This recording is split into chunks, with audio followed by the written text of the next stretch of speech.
ایک ایسا خواب جس میں تاریخ کی بڑی بڑی سلطنتوں کا عروج و زوال بتا دیا گیا۔ یہ خواب کس نے اور کیوں دیکھا تھا، اس کی صحیح تعبیر کیا تھی، اور تعبیر بتانے والے شخص کو شیر کے سامنے کیوں ڈال دیا گیا۔ آج ہم اس ویڈیو میں حضرت دانیال علیہ السلام کا مکمل واقعہ پیش کریں گے۔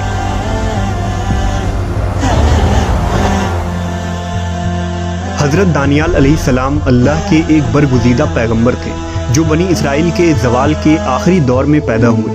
آپ 457 قبل مسیح میں بیت المقدس میں پیدا ہوئے تھے۔ دانیال کا لغوی معنی ہے خدا میرا منصف ہے۔ حضرت دانیال کے والدین کے متعلق عہد نامہ قدیم اور جدید دونوں میں کوئی جانکاری موجود نہیں ہے، لیکن بعض محققین نے لکھا کہ آپ یہودا کے نسل سے تھے جو بنی اسرائیل کا ایک اعلیٰ مرتبے والا خاندان تھا۔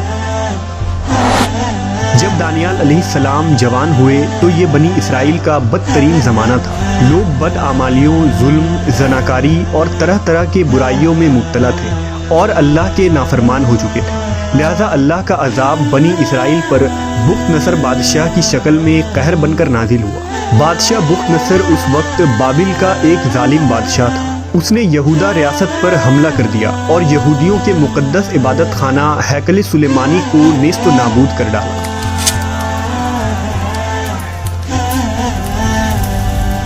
حضرت دانیال کا یہ ماننا تھا کہ بنی اسرائیل چونکہ فسق و فجور اور برائیوں میں مبتلا ہوئے ہیں، اس لیے بخت نصر کا حملہ خدا کی طرف سے ان پر ایک مار ہے اور اس کی جانب سے دی جانے والی سزا بالکل درست اور منصفانہ ہے۔ بخت نصر نے یروشلم کو تباہ کر ڈالا اور بے دریغ لوگوں کا قتل عام کیا اور باقی بچے لوگوں کو قیدی بنا کر بھیڑیوں کے ریوڑوں کی طرح ہانک کر بابل لے گیا۔ انہی قیدیوں میں حضرت یرمیہ اور حضرت دانیال علیہ السلام بھی شامل تھے۔ 421 قبل مسیح میں بخت نصر نے ایک رات ایک پراسرار خواب دیکھا۔ اس نے خواب میں دیکھا کہ ایک بڑا بت جس کا سر سونے کا تھا اور درمیانی حصہ چاندی کا اور نیچے کا حصہ تانبے کا تھا اور ٹانگیں لوہے کا تھا، اس پر آسمان سے ایک پتھر گرا جس سے وہ پاش پاش ہو گیا اور اس کے اجزاء آپس میں مل گئے۔ وہ پتھر اتنا بڑا ہو گیا کہ تمام زمین اس سے بھر گئی۔ بخت نصر اس خواب سے حیران ہو گیا۔ اس نے اپنی پوری سلطنت سے کاہنوں اور نجومیوں کو بلایا اور ان سے خواب کی تعبیر جاننی چاہیے، لیکن اس عجیب و غریب خواب کا مطلب کوئی نہ بتا سکا۔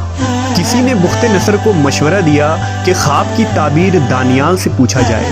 حضرت دانیال کو اللہ نے خوابوں کی تعبیر کا علم عطا کیا تھا۔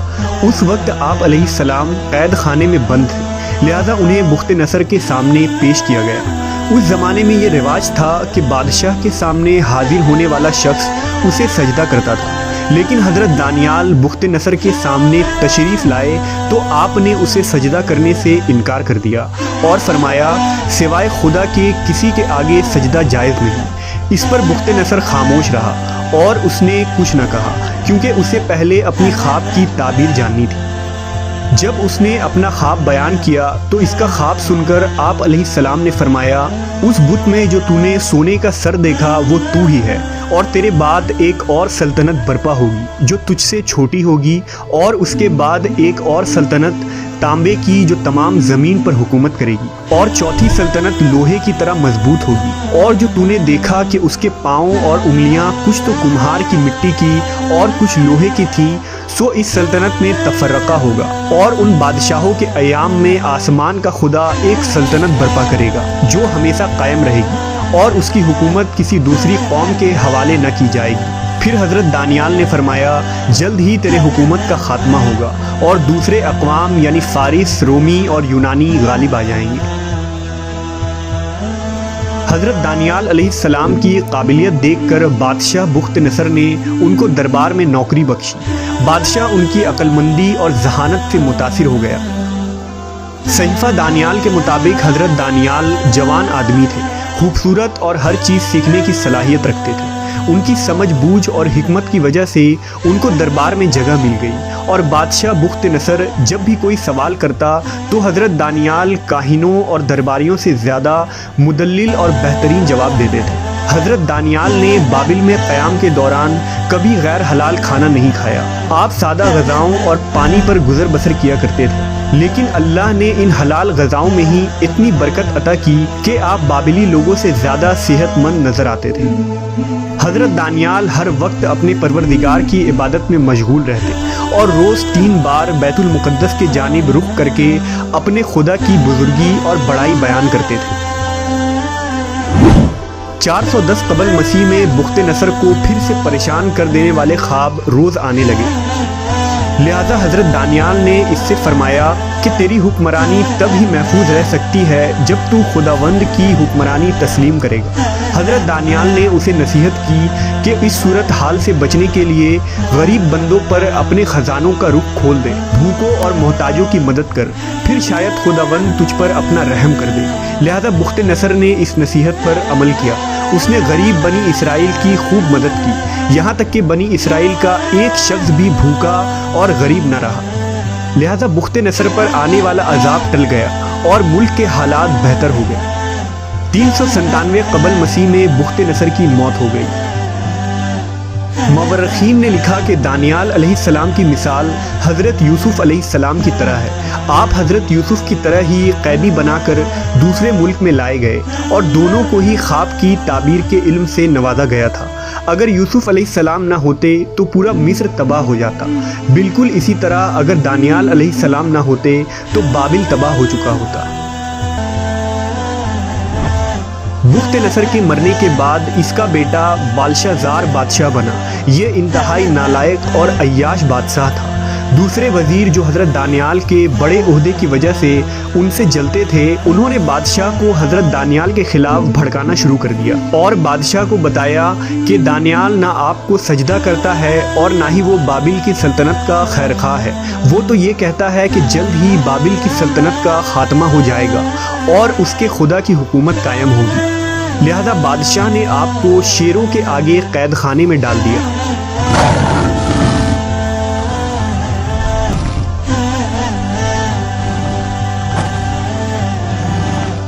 جب حضرت دانیال علیہ السلام نے شیر کے سامنے خود کو بے بس پایا تو آواز لگائی کہ اے خداوند، میں مدد مانگتا ہوں، جس کے آگے یہ شیر بھی اپنا سر جھکا دیتے ہیں۔ اللہ کی قدرت سے شیروں نے آپ کو کوئی نقصان نہیں پہنچایا، اور بعض روایتوں کے مطابق اس وقت قید خانے میں فرشتہ جبرائیل نازل ہو گئے اور شیر فرشتے کو دیکھ کر سہم گئے۔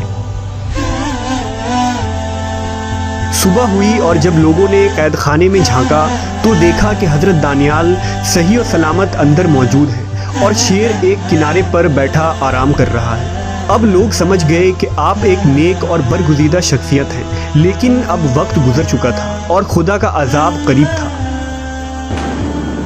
بابل پر فارس کا بادشاہ سائرس نے حملہ کر دیا اور بخت نصر خاندان کی حکومت کا خاتمہ ہو گیا۔ اس نے حضرت دانیال کو قید خانے سے آزاد کروایا اور انہیں عزت و احترام کے ساتھ اپنے دربار میں وزیر مقرر کیا۔ یہ عظیم اور خدا ترس بادشاہ، جسے تاریخ میں سائرس اعظم کے نام سے جانا جاتا ہے، قرآن مجید میں ذوالقرنین کے نام سے آپ کا ذکر موجود ہے۔ حضرت دانیال نے خواب کی جو تعبیر بتائی وہ بعد میں پوری ہوئی۔ خواب میں آنے والے اس بت کے سونے کے سر سے مراد پہلی مملکت یعنی بابل کی سلطنت ہے۔ دوسری مملکت چاندی کا سینہ یعنی فارس کی سلطنت تھی، جو کہ بابلی سلطنت کے بعد قائم ہوئی۔ تیسری سلطنت تانبے کی رانے یعنی یونان کی سلطنت تھی، جس نے سکندر یونانی کے بادشاہت کے دور میں سلطنت فارس کو روند ڈالا تھا۔ اور کچھ لوہے اور کچھ مٹی کی ٹانگیں یعنی چوتھی مملکت سلطنت روما یعنی رومن امپائر تھی، جو کہ بعد ازاں 2 حصے میں بٹ گئی، ایک مشرقی سلطنت جس کا پایہ تخت قسطنطنیہ تھا اور دوسری مغربی سلطنت جس کا پایہ تخت اٹلی تھا۔ یہود و نصارہ میں سے کوئی اس پر ذرا بھی شک نہیں کرتے کہ ان چاروں سلطنتوں کے زوال کے بعد ایک سب سے بڑی حکومت قائم ہونی تھی، جو آسمان کے خدا کی حکومت ہوگی اور ان سب سے بڑی، عظیم اور دنیا میں انصاف قائم کرنے والی ہوگی۔ اہل کتاب حضرت عیسیٰ علیہ السلام کے بعد بڑی بے صبری سے اس عظیم خدائی سلطنت کا انتظار کر رہے تھے۔ وہ یقینی طور پر جانتے تھے کہ یہ سلطنت آخری نبی کے ہاتھوں قائم ہوگی، جسے وہ ارکون یعنی امن کا بادشاہ کہتے تھے۔ آخر کار عرب کے سرزمین پر نبی برحق حضرت محمد صلی اللہ علیہ وسلم کی بعثت ہوئی اور خدائی مملکت قائم ہو گئی۔ تمام بت پرست تہذیب اور سلطنتوں کو آپ صلی اللہ علیہ وسلم کے قدموں کے نیچے رون دی گئی اور اسلام زمین میں ہر سمت بڑھتا چلا گیا۔ لیکن اس پانچویں سلطنت کی تفسیر پر اہل کتاب نے اختلاف کیا اور اس کی تعویل کر ڈالی، کیونکہ اسے قائم کرنے والا نبی بنی اسرائیل میں سے نہیں بلکہ بنی اسماعیل میں آ گیا۔ بہرحال حضرت دانیال علیہ السلام کی تعبیر کے مطابق پانچویں عظیم خدائی سلطنت تا قیامت قائم رہے گی، جس کی تجدید امام زمانہ مہدی علیہ السلام کے ہاتھوں قائم ہوگی۔